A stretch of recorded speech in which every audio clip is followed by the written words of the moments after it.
जमाना ना समझे भगवान, पर आप तो समझिए, आप तो जौहरी हो। साधु संत राम नाम की, कृष्ण नाम की बड़ी महिमा क्यों गाते हैं? भगवान के नाम की, क्योंकि वो जानते हैं कि जौहरी ही तो हीरा को जानता है। संत जानते हैं कि भगवान का नाम ही कल्याणकारी है। इसलिए आप लोग इस पाप युग में धर्म ना छोड़िएगा। सबने छोड़ दिया तो छोड़ दिया, आप मत छोड़िएगा सत्य को, धर्म को। भरत जी निर्णय लेते हैं कि मैं राजा नहीं बनूंगा, मैं राजा बना तो पृथ्वी डूब जाए। लोग कहेंगे कि वाह भरत, भैया को वनवास भेज के खुद राजा बन गए। मैं कलंक लेकर जी नहीं सकता, मैं भगवान से द्रोह नहीं कर सकता, मैं अपने भाई के साथ दगा नहीं कर सकता, मैं अपने भाई के साथ दगा नहीं। मेरी माँ ने अपने पुत्र के साथ दगा किया है, अर्थात कैकेयी ने राम से दगा किया, पर भरत राम से दगा नहीं कर सकते।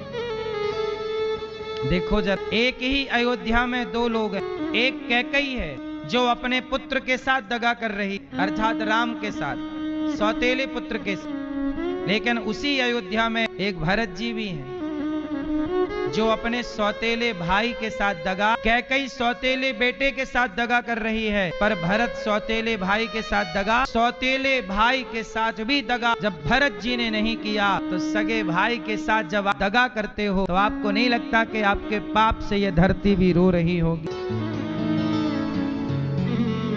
आपको नहीं लगता कि यह बड़ा पाप है? इसलिए मेरी माँ, भक्तों, पाप करने से बची, कोई भी पाप ना हो। भरत जी ने निर्णय लिया, मैं राम से मिलने जाऊंगा। कैकेयी बोली, अब कैकेयी को पश्चाताप, बोली मैं भी चलूं। भरत बोले खबरदार, तुम मत जाना, इसे हटाओ। भरत जी ने कभी कैकेयी को के बात से मां नहीं, क्या नहीं कहा माँ, क्योंकि माँ कैकेयी ने माँ होने का अधिकार गवा दिया। इसलिए कहता हूँ मेरी माँ, कई बार माँ लोग भी अपने बच्चों के साथ भाव, माँ भी कई बार बच्चों में भेदभाव, यदि तुम बच्चों में भेदभाव किया था माता कैकेयी ने, भरत में और राम में भेद किया, आज तक बाप ने अपनी बेटी का नाम कैकेयी नहीं रखा। वो माँ नरक जाने वाली हो, वह माँ नरगामी बनती है जो अपने बच्चों में भेद करती है। इसलिए माँ कभी बच्चों में भेद ना करे, ये भी माँ की जिम्मेदारी। यदि वो भेद करती तो वह नरकगामी बनेगी। तुमने बच्चों में भेद, ऐसे ही पिता अपने बच्चों में भेद नहीं करना चाहिए, बच्चों में भेद ना हो, वह माता पिता नरकगामी बनते। इसलिए हमारे सनातन में सबके लिए धर्म की बेड़ियां सबके। आजकल समाज में देखा जाता है, कई बार माँ बाप बच्चे की ओर ज्यादा काव रखते, बड़े बेटे की तरफ, छोटे बेटे की तरफ, मझले बेटे की तरफ। अच्छा, माँ बाप भी देख लेते हैं कि कौन बेटा ज्यादा कमा रहा, के पास ज्यादा माल, उसी की तरफ माँ बाप का झुकाव होता चले जाएगा। पर ये माँ बाप का व्यवहार, बेटा गरीब हो या बेटा, देखो एक माँ के दो बेटे होते, कोई बेटा गरीब होता घास की झोपड़ी में रहता और कोई बेटा अमीर होता महलों में रहता। एक ही माँ के दो बेटे, एक ही चक्की का आटा दोनों खाए, पर दोनों, कोई अमीर सब अपना भाग्य लेके आए हैं ना, कोई गरीब हो जाता है कर्मों से, कोई अमीर। पर माँ गरीब बेटे के पास जाए तो उसके यहाँ नमक रोटी खाए जो वो खाए, और वहां भी ये ना कहे देख तू ऐसा श्रेष्ठ है, जोर से हाँ। जब सीता माँ का अपहरण हुआ तो सीता माँ रो रो करके पुकारी, हा लक्ष्मण, हे लक्ष्मण कहाँ, बचाओ, हे रघुनंदन कहाँ हैं आप, बचाओ। जब सीता माँ का अपहरण हुआ, सीता माँ रो रो कर सबको बुलाई। सीता माँ के रोते हुए दर्शन तो बहुत लोगों ने, सीता माँ के हरण के साक्षी तो बहुत रहे के नहीं। अच्छा, सीता मैया का जब हरण हुआ तब देवताओं ने भी तो देखा कि नहीं, तो देवता भी साक्षी रहे वहां पर तमाम। जब सीता मैया आकाश मार्ग से गईं तो सुग्रीव भी साक्षी, सुग्रीव ने भी देखा, जामवंत जी भी साक्षी रहे, उन्होंने भी देखा, बहुत लोगों ने देखा, लेकिन साक्षी तो सब रहे पर सहयोगी कितने रहे?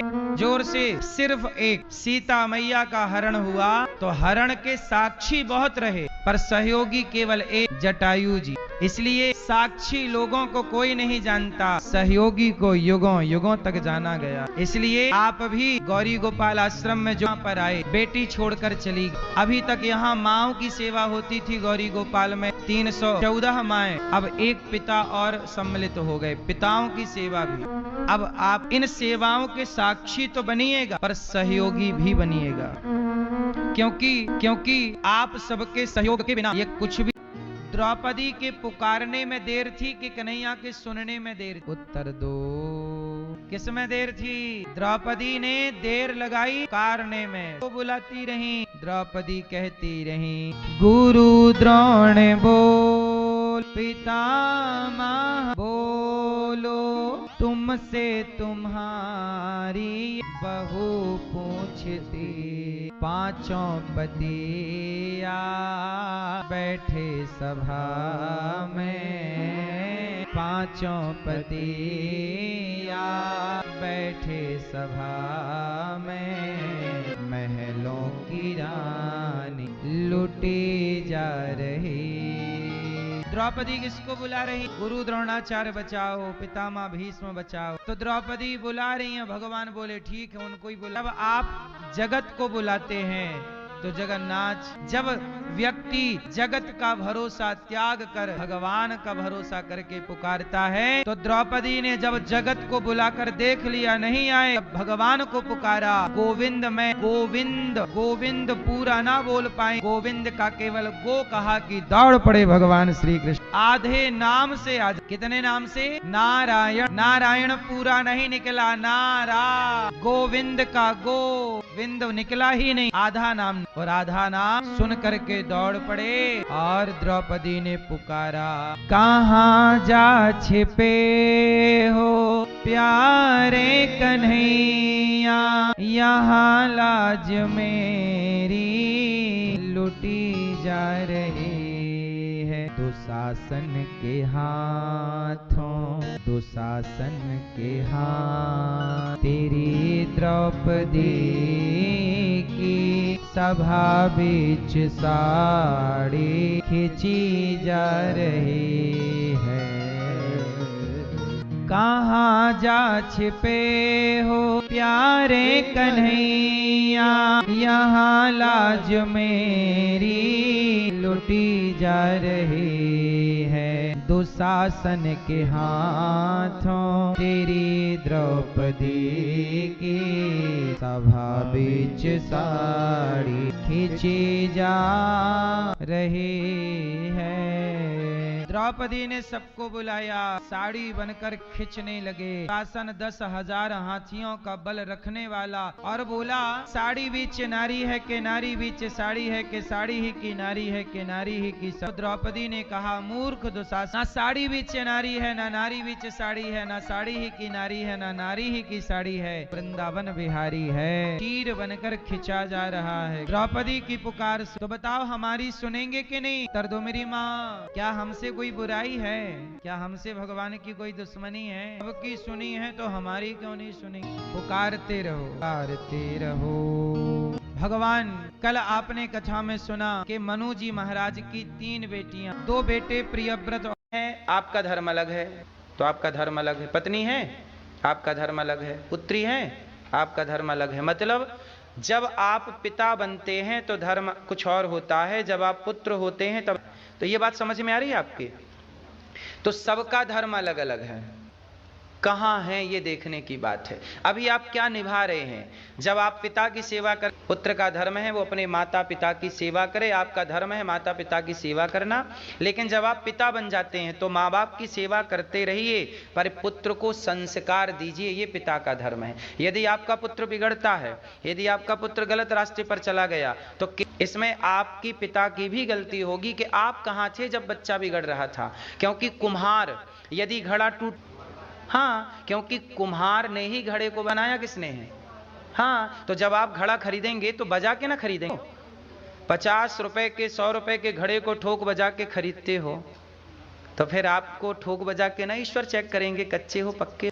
वो कुम्हार हैं, जैसे कुम्हार घड़े से 2 चीजें, बहुत चीजें बनती हैं, पर 2 चीजें समझिए। घड़े से मतलब मिट्टी से चिलम भी बनती है। चिलम गांजा पीते हैं लोग, चिलम वगैरह, तो मिट्टी की चिलम भी बनती है और मिट्टी से घड़ा भी बनता है। एक बार क्या हुआ, एक आदमी, एक कुम्हार था, वो मिट्टी से चिलम बना रहा था, चिलम। तो वहां पर एक संत जी आए। संत जी ने कहा क्या चिलम बना रहे हैं, हमारा चिलम का काम है। संत जी ने कहा चिलम मत बनाओ, तुम मिट्टी से घड़ा बनाओ, मौसम गर्म है, तुम्हारे घड़े अच्छे बिकेंगे, पैसे तो घड़े से कमा लो।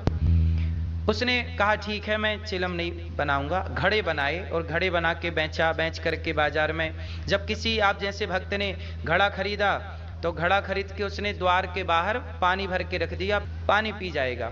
एक संत जी ने उस घड़े का ठंडा सा पानी पिया, और जब पानी पिया तो संत जी के हृदय से आवाज आई, वाह कितना शीतल, कितना ठंडा जल है, आनंद आ गया।